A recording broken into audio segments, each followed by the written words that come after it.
Beşinci söz. Bismillahirrahmanirrahim. İnnallâhe me'allezînettegav vellezînehum muhsinûn. Namaz kılmak ve büyük günahları işlememek, ne derece hakiki bir vazife-i insaniye ve ne kadar fıtri, münasip bir netice-i hilkat-ı beşeriye olduğunu görmek istersen, şu temsili hikayeciye bak, dinle. Seferberlikte, bir taburda, biri muallem, vazifeperver, diğeri acemi, nefisperver iki asker beraber bulunuyordu. Vazifeperver nefer, talime ve cihada dikkat eder, erzak ve tayinatını hiç düşünmezdi. Çünkü anlamış ki, onu beslemek ve cihazatını vermek, hasta olsa tedavi etmek, hatta indel hace lokmayı ağzına koymaya kadar devletin vazifesidir. Ve onun asıl vazifesi talim ve cihattır. Fakat bazı erzak ve cihazat işlerinde işler, kazan kaynatır, karavanayı yıkar getirir. Ona sorulsa ne yapıyorsun? Devletin angaryasını çekiyorum der. Demiyor, nafakam için çalışıyorum. Diğer şikemperver ve acemi nefer ise talime ve harbe dikkat etmezdi. O devlet işidir, bana ne derdi. Daim nafakasını düşünüp onun peşine dolaşır, taburu terk eder, çarşıya gider, alışveriş ederdi.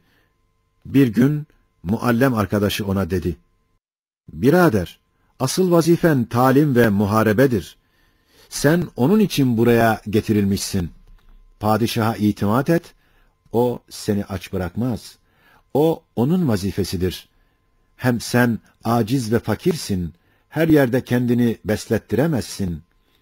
Hem mücahede ve seferberlik zamanıdır. Hem sana asidir der, ceza verirler." Evet, iki vazife peşimizde görünüyor. Biri, padişahın vazifesidir. Bazen biz onun angaryasını çekeriz ki, bizi beslemektir. Diğeri bizim vazifemizdir. Padişah bize teshilat ile yardım eder ki, talim ve harptir.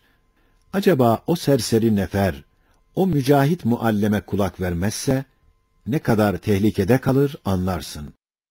İşte ey tembel nefsim, o dalgalı meydan-ı harp, bu dağdağlı dünya hayatıdır. O taburlara taksim edilen ordu ise, cemiyeti beşeriyedir. Ve o tabur ise, şu asrın cemaat-ı İslamiyesidir.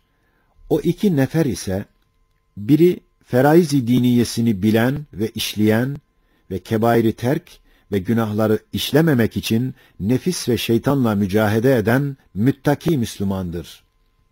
Diğeri, Rezzak-ı Hakiki'yi ittiham etmek derecesinde derdi maişete dalıp, feraizi terk ve maişet yolunda rast gelen günahları işleyen fasık-ı hasirdir. Ve o talim ve talimat ise, başta namaz ibadettir.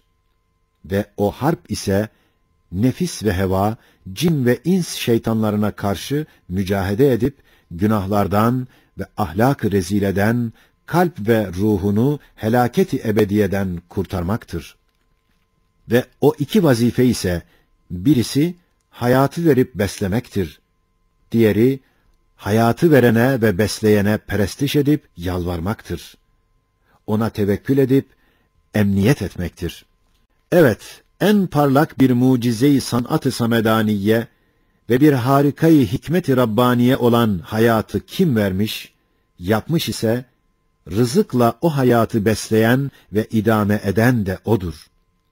Ondan başka olmaz. Delil mi istersin? En zayıf, en aptal hayvan, en iyi beslenir. Meyve kurtları ve balıklar gibi. En aciz, en nazik mahluk, en iyi rızkı o yer. Çocuklar ve yavrular gibi.